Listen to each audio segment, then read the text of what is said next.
হ্যাঁ, কচু পাতার পানি, এই কথাটা আমরা সবসময় শুনে থাকি। এই মুহূর্তে যা দেখতে পাচ্ছি আমরা, এগুলো কিন্তু কচু পাতা না।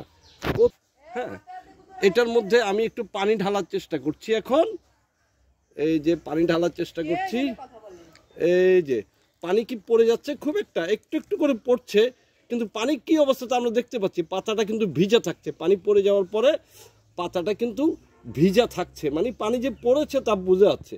এটা কচু পাতা না, এটা হচ্ছে নর্মাল পাতা, অন্য পাতা। এখন যদি আমরা কচু পাতার মধ্যেই পানিটা ঢালি, দেখি কি অবস্থাটা হয়। এই যে কচু পাতার মধ্যে আমি পানিটা দিচ্ছি, এই যে পানিটা দেখতে অনেকটা পারদের মতো মনে হচ্ছে, মানে এখানে থাকতে চাচ্ছেই না, আর একটু হলে পড়ে যাচ্ছে, আর পাতাটা পুরো শুকিয়ে যাচ্ছে।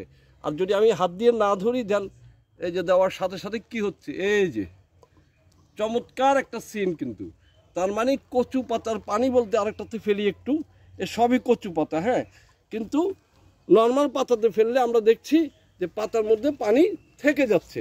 আরেকটা একটু দেখাই, এই যে এখান থেকেও পানি পড়ে যাচ্ছে, কিন্তু পাতাটাও ভিজা থাকছে, পাতার মধ্যে পানি পড়ে যাচ্ছে। তো এ থেকে আমরা কি বুঝতে পারছি?